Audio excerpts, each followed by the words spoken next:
So matatanda ang una ng napabalita na meron muling guest team sa PBA, ang Macau Black Knights. So opisyal nang magbabalik o nagbalik at sasabak ang nasabing team sa PBA Season 50 Governors Cup. Matatanda ang unang naglaro ang Macau Black Knights sa nakaraang Commissioner's Cup bago sila bumalik para sa Governors Cup. At sa pagbabalik nila ay hindi na tulad noong Commissioner's Cup na walang height limit ang mga import. So ngayon, kailangan din nilang sumunod sa patakaran gaya ng ibang teams kung saan may height limit na 6'6" nga ngayon para sa mga import.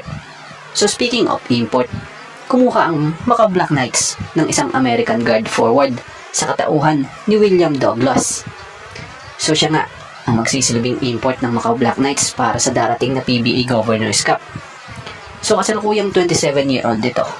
May taas na 6'5" na kung sa ay dati na rin itong naglaro sa Chinese Basketball Association o kilala bilang CBA para sa Guangzhou ng Lions. So sa mga hindi nga po nakakaalam batay sa background ng manlarong ito sa naging isang post nga nito sa kanyang IG, kapansin-pansin na tila sa isang off-season sa China, kumamada ito ng 83 points. So correct me if I'm wrong, no? Pero itong nakapost sa kanyang IG noon. So titingnan naman natin, tila isang matinik talagang scorer ito. So by the way, mabalik tayo saglit sa team ng Macau Black Knights. So nung nakaraang Commissioner's Cup, ang team ay nagparada ng 6'8" na import na siyang dating NBA player na si Tony Mitchell. So para sa bagong conference ng PBA naman, ang Black Knights ay kumuha ng mas maliit na import upang sumunod sa 6'6" na height limit para sa torneo. Kaya naman, kinuha ng Macau Black Knights itong si William Douglas upang dalhin ng kanyang athleticism at scoring. So kilala si Will Douglas sa pagiging agresibo, pag-atake sa basket at pagiging maaasahang scorer. Minsan nga rin nating itong nakita maglaro noon kalaban ng Gilas sa tune-up game. So sa taas niya nga pong 6'5", kilala siya sa kanyang downhill na paglalaro. Gumagamit siya ng puwersa at finesse upang lumusubin ang depensa. Kagandahan pa sa import na ito, may mataas talaga na porsyento sa shooting ito. Consistent nga siyang pumapasok sa mga laro na may mataas na field goal percentage. Bukod doon, banta rin talaga ito mula sa labas or 3-point area. So ano masasabi nyo sa import na nakuha ito ng Macau Black Knights na kanilang ibabandera or paparada sa Season 50 ng PBA Governors Cup?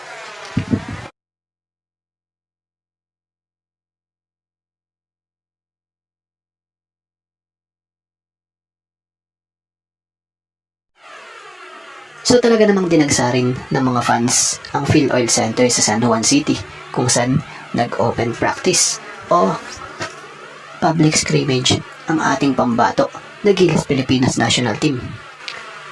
So nagpakita ang Gilas nga muna sa mga fans ang ating pambatong Gilas Pilipinas National Team sa mga fans bago tumulak para lumaban sa FIBA World Cup Asian Qualifiers sa Window 3.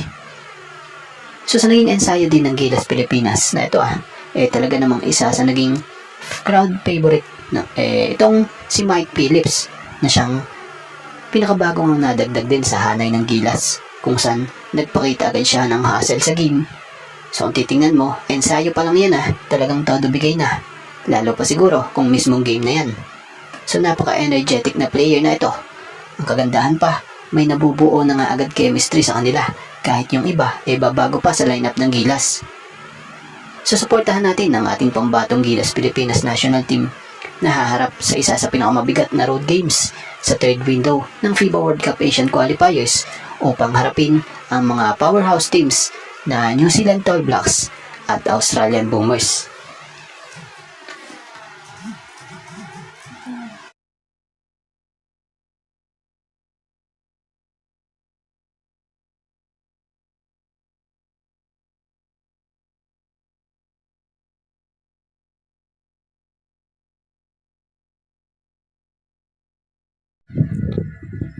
So official na nga pong si Justin Strings ang import ng Terra Firma Jeep sa Season 50 ng PBA Governors Cup.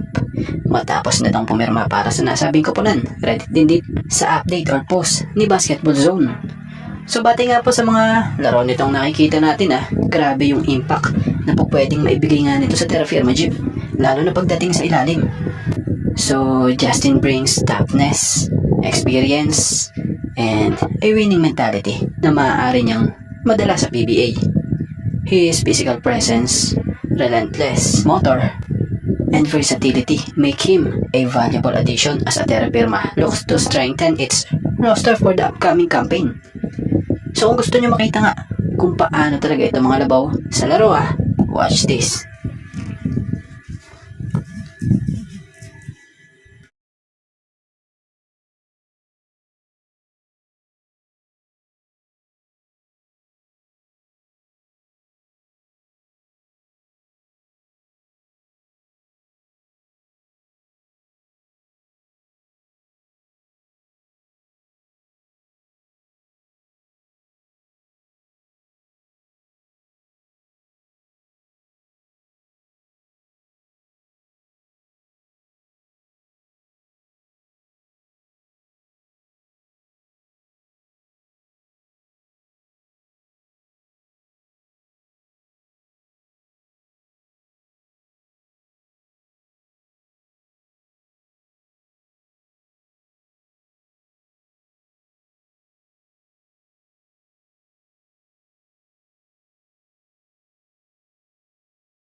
So official na nga pong na-trade si Giannis Antetokounmpo na kilalang superstar ng Bucks patungong Miami Heat.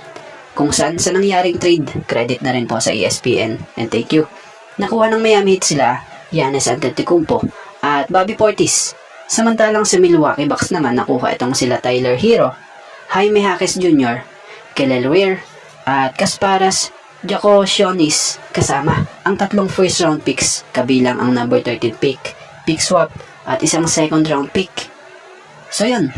So syempre, tatalakayin natin itong talagang isa sa masasabi mong malaki rin talagang pangalan sa NBA ngayon na nabanggit na siyang nabingwit din ng Miami Heat.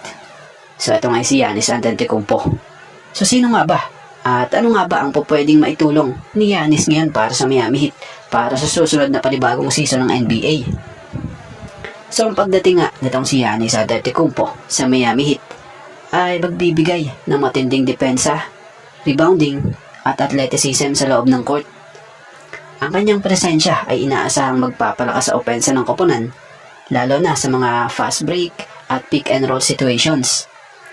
So kagandahan sa laro ni Giannis, kaya niyang magdomina sa ilalim, na kung saay ang kanyang kakayahang umiskor sa loob ay magbibigay ng ibang klaseng opensa na maaaring magbukas ng mga tira sa labas para sa kanyang mga kakampi.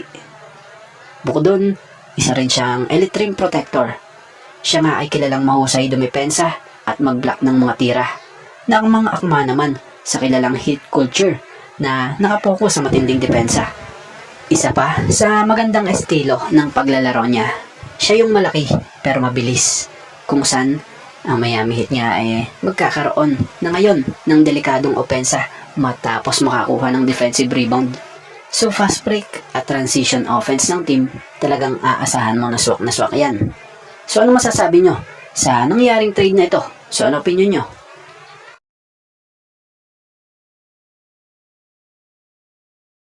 At bago nga ang lahat, baka naman po pwedeng makahingi ng isang subscription para sa ating channel or pakifollow na rin po kung nagustuhan nyo ang ating mga basketball update.